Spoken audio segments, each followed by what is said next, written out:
Britaniya bosh vaziri Boris Johnson 2020-yil 3-martda koronavirus pandemiyasi masalasida fuqarolarini hayron qoldirib, shunday dedi: "Men sizlarga va butun Britaniya xalqiga ochiq aytaman.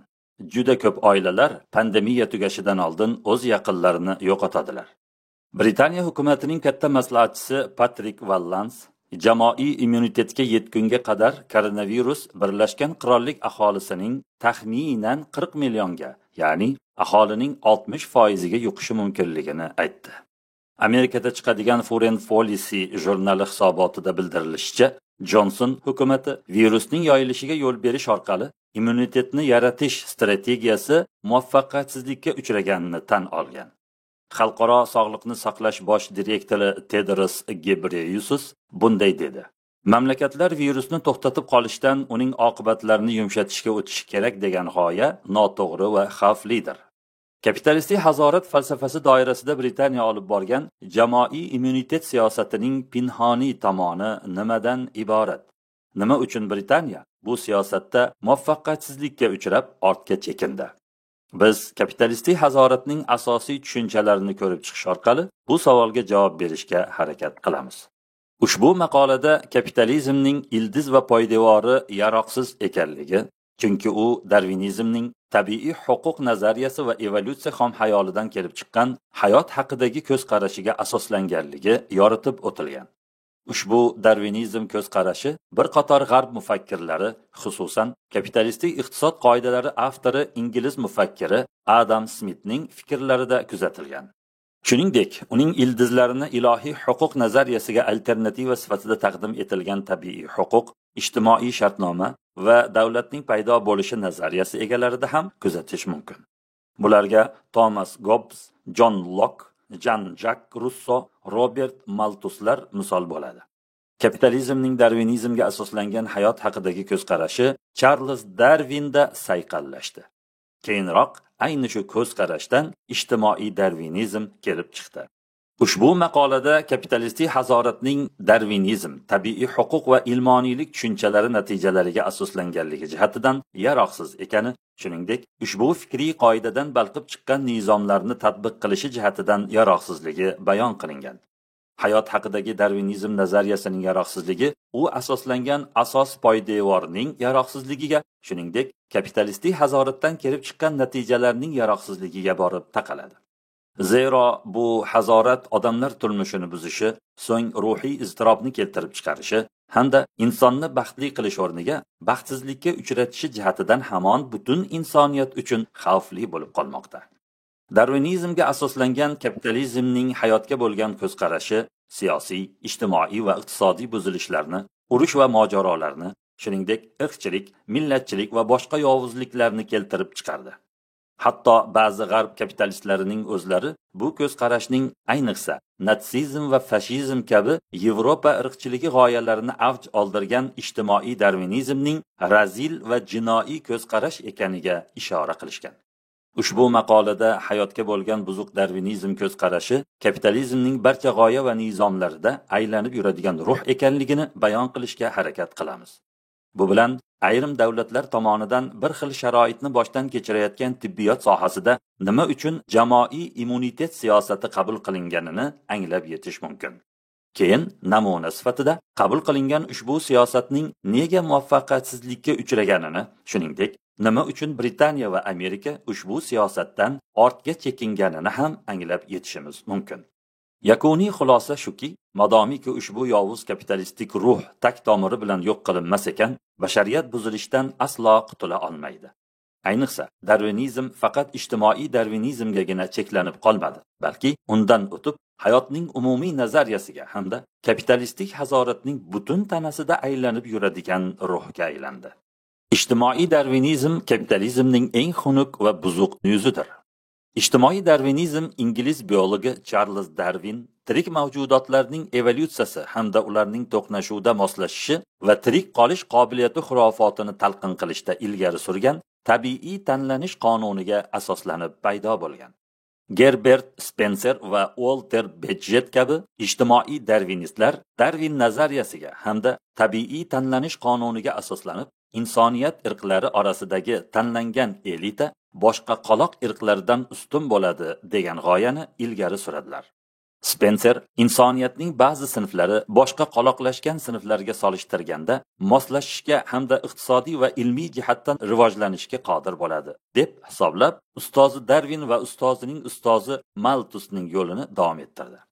Uning nazarida qoloq sinflarining rivojlangan sinflar tarafidan ekspluatatsiya qilinishi yoki qo'l qilinishi oddiy holdir. Qolaversa, bo'yin tovlab bo'lmaydigan tabiat qonunidir.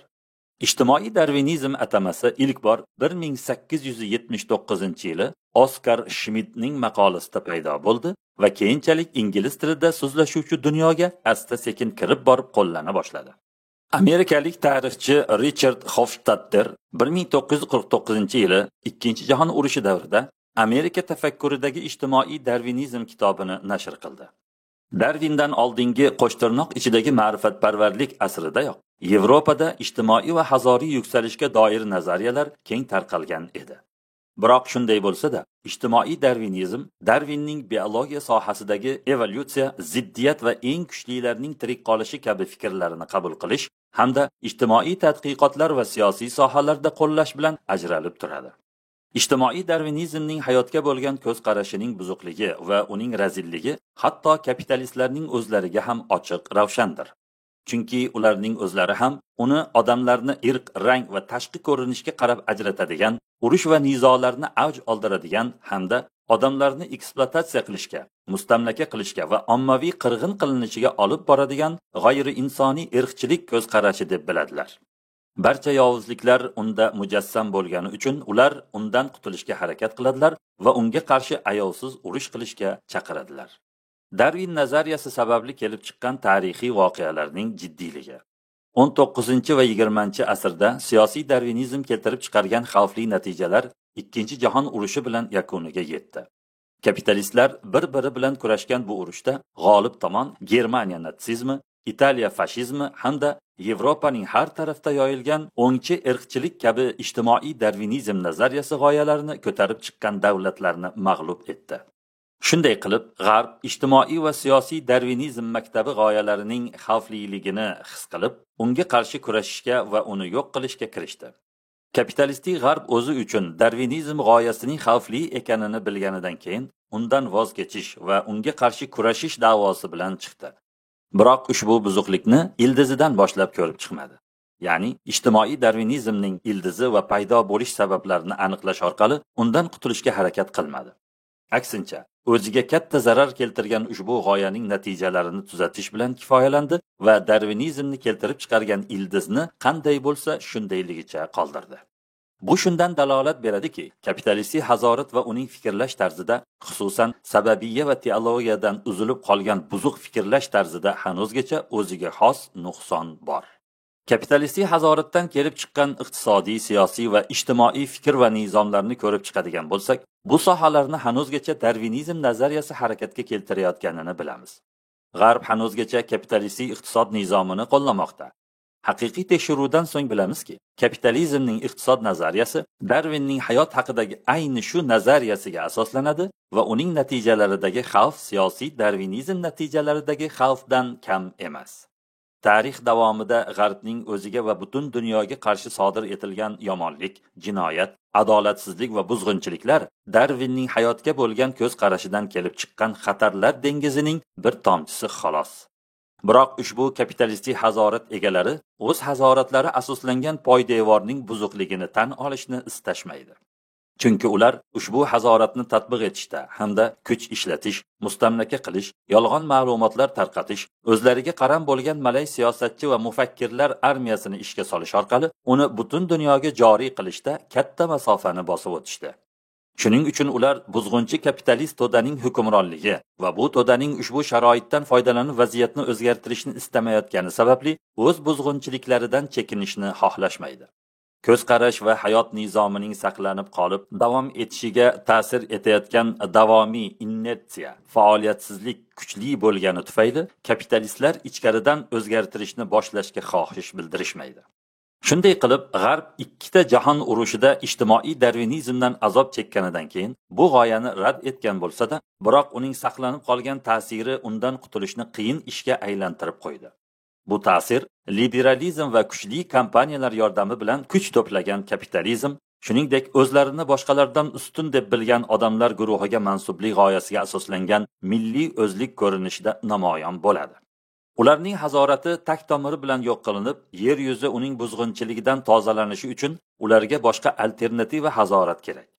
O'sha alternativa paydo bo'lguniga qadar ushbu kapitalistik hazoratning eski tonini yamash, keyin evolyutsiya nomi ostida u duch kelgan sharoitlarga moslashish urinishlari davom etaveradi. Kapitalizm yanada tanazzulga uchrashi, yanada parchalanishi va chirib yo'q bo'lib ketishi ham mumkin. Siyosiy darvinizm va irqiy millatchilik.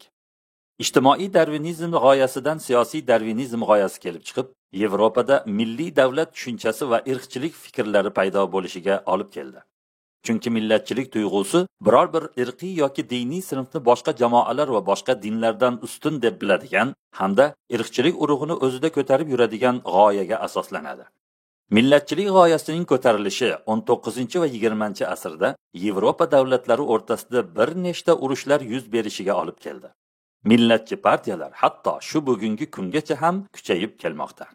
Natsizm yoki sionizm kabi millatchi harakatlarning kelib chiqishi teran va tubdan tanqidiy tahlil qilib ko'rilsa, ularning tafakkurida yoki amalga oshirayotgan ishlarida ijtimoiy darvinizm ochiq ko'rinadi.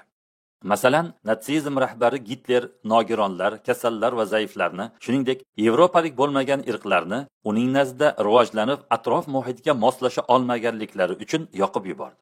Ular yuksak nemis jamiyatini ifloslantiruvchi moddalar deb hisoblandilar.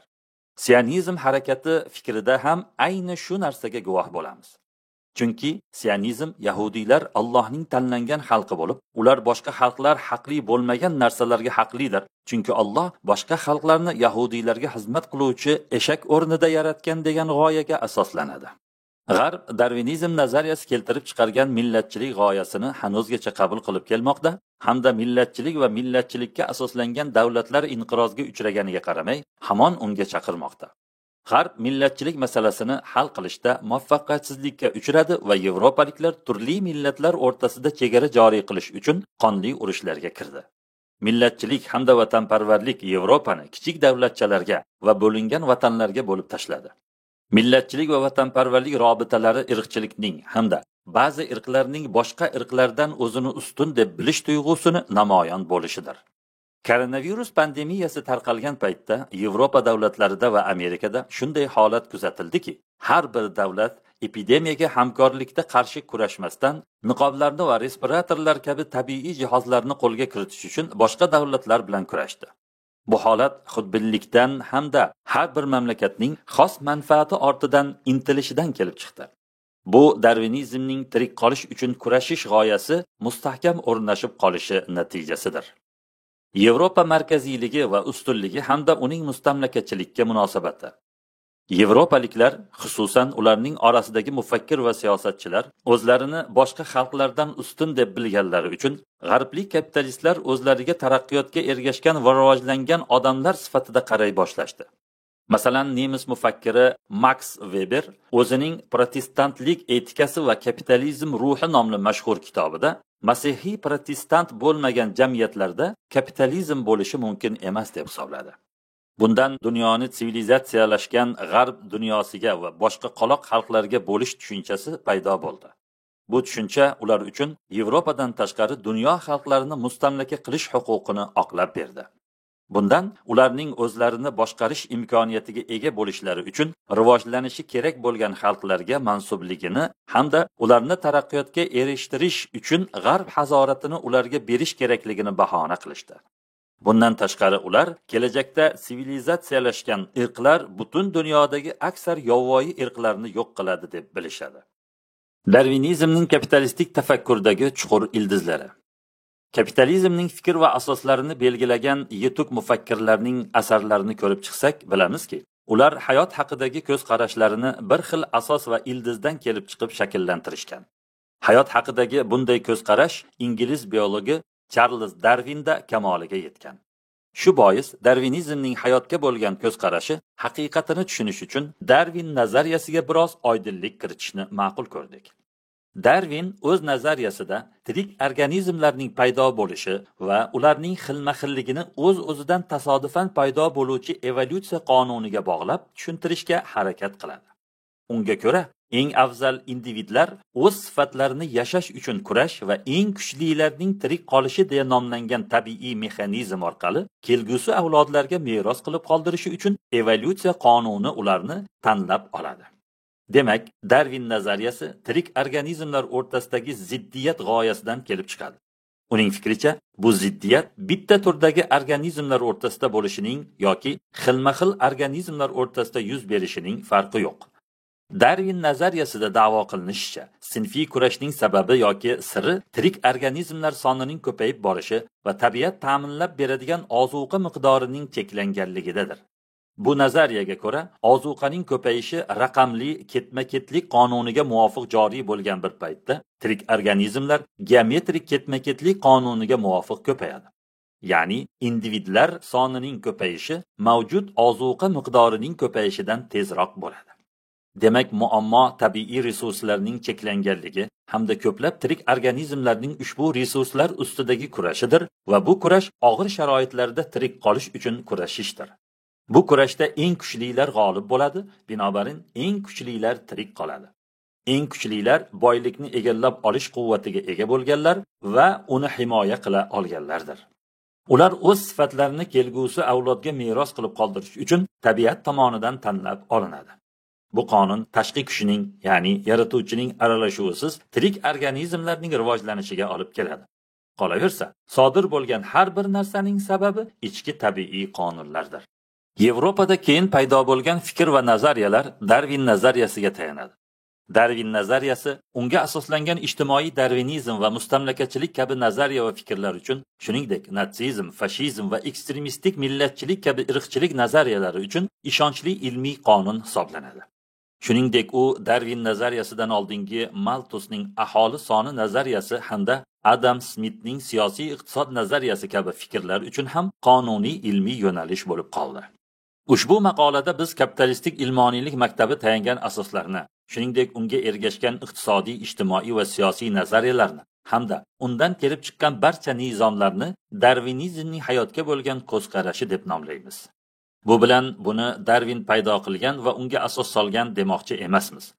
Balki u kapitalistik mabda ilk paydo bo'lgan asr, ya'ni milodiy 16-asrdayoq ayni mabdada ildiz otgan ko'zqarashdir. Darwin bu ko'zqarashni avvalgilardan olgan, lekin uni o'z qarashlari bilan to'liqlashtirib, tabiatshunoslik nomi ostida yoygan va unga chaqirgan. Shunday qilib, Darwinizm ko'zqarashi kapitalizmning hayotga bo'lgan ko'zqarashiga aylangan. G'arbliklar Darwin nazariyasini qabul qilib, ularning qalbi uning ruhi bilan to'yiltirilganidan keyin ijtimoiy darvinizm ijtimoiy ilmlarda oddiy va maqbul ish bo'lib qoldi. Chunki u ilmiy nazariya, Darwin nazariyasi va tabiat qonunlari asosida qonuniylashdi.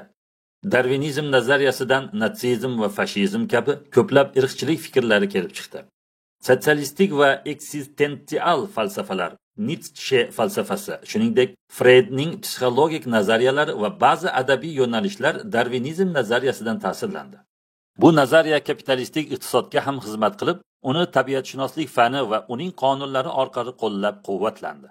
Ayni shu fanni kapitalistlar haqiqatga olib boruvchi manba sifatida ko'klarga ko'taradilar. Darwin va kapitalizm mufakkirlari. Dono loyihalashtiruvchi rahbarligisiz hayotning rivojlanishini tushuntirib bergan evolyutsiya nazariyasi erkin bozor iqtisodiyotining rivojlanishiga o'xshaydi. Chunki erkin bozor iqtisodida har bir shaxs yoki kompaniya markaziy rejalashtiruvchiga, davlat aralashuviga ehtiyoj sezmasdan farovonlikni ro'yobga chiqarish uchun kuch sarflaydi. Darhaqiqat Darwinga siyosiy iqtisodchilarning ta'sir qilgani ochiq ko'zga tashlanadi. Chunki Charles Darwin ko'p yillar davomida David Hume, Adam Smith, Robert Ferguson va Hutchinsonlarning g'oyalari o'rtasida fikran kezib yurgan. U 1829-yili Kembridjdalik paytida yozgan maktubida shunday yozadi: "Mening tadqiqotlarim Adam Smith va John Locke atrofida shakllandi." Charles Darwin o'z tarjimai holida shunday yozadi: "Men 1838-yili muntazam tadqiqotlarimni boshlaganimdan so'ng Malthusning aholining o'sishi haqidagi kitobini o'qib, hayvonlar va o'simliklar odatlarini uzoq vaqt kuzatib borishim orqali tirik qolish uchun kurashishning qiymatini qadrlashga tayyor bo'ldim. Mana shunday sharoitda munosib o'zgarishlarning turlarining saqlanib qolishiga sabab bo'lishi va nomunosib o'zgarishlarning yo'q bo'lib ketishiga olib kelishi hamda bunday jarayon natijasida yangi avlodlarning paydo bo'lishi meni hayratga soldi. Shu yerda men eng kuchlilarning tirik qolishi nazariyasi asoslarini ushladim. Ushbu mavzu haqida Matt Ridley shunday deydi: Fikrlar jismlar singari o'zgarishlarga qarab mutanosib ravishda rivojlanadi. Darwin hech bo'lmaganda shu fikrni iqtisodchilardan olgan. Ular buni Locke'dan boshlab Newton, Hume, Voltaire, Hutchinson, Adam Smith, Malthus, Ricardo, Darwin va Wallacegacha bo'lgan eksperimental filosoflardan olishgan. Darwindan oldin loyihalashtirilmagan nizomning eng yuksak namunasi Adam Smithning iqtisodi bo'lgan. U iqtisodning rivojlanishi podshoh yoki parlamentning aralashuvisiz shaxslarning xatti-harakatlari orqali o'z-o'zidan avtomatik turda bo'lishini aytgan. Boshqacha qilib aytganda, Darwin Allohning boshqaruvini tirik jonzotlardan qanday olib tashlagan bo'lsa, Smith hukumatning iqtisoddagi nazoratini shunday olib tashlagan. Darwinizm ko'z qarashining ildizlari. Darwinizmning hayotga bo'lgan ko'z qarashi kapitalizm ko'z qarashining ayni o'zidir va u kapitalizm fikrining asosini tashkil etuvchi ko'z qarashdir. Bu fikrning ildizlari Darwindan oldin kapitalizm filosoflarida paydo bo'lgan. Chunki hayot haqidagi bunday ko'z qarashga Darwinning o'zi asos solmagan, balki yashash uchun kurash, tabiiy huquq, nisbiy tanqislik va tabiiy rivojlanish kabi kapitalizm nazariyasi asoslaridan foydalanib, ularni tirik organizmlarning paydo bo'lishi va rivojlanishi to'g'risidagi fikr ustida amalda qo'lladi, keyin undan o'z nazariyasini xulosa qilib chiqardi. Darwinning hayot haqidagi ko'z qarashini sinchkovlik bilan o'rganib chiqsak, bilamizki, bu ko'z qarash Darwin nazariyasi 1860-yili yozilishidan oldin kapitalizm fikrlari asoschilarining fikrlarida chuqur ildiz otgan. Darwindan oldin bu ko'z qarashning urug'i Thomas Malthus ismli ruhoniyda, ulardan ham oldin 1776-yili Adam Smithda paydo bo'lgan. Adam Smith o'zining Xalqlar boyligi nomli kitobida an'anaviy kapitalistik iqtisod qoidalarini asoslab bergan asoschi hisoblanadi. Ulardan ham oldin bu ko'z qarash Jean-Jacques Rousseauning 1777-yil ijtimoiy shartnoma nazariyasida kuzatilgan. Bu ko'z qarash 1780-yili John Locke tomonidan ifodalab berilgan. Uning asosiy ildizlarini 1651-yili Britaniyada Thomas Hobbes o'ylab topgan. Darwin Fransiyadagi tirik organizmlar evolyutsiyasi maktabidan ta'sirlangan.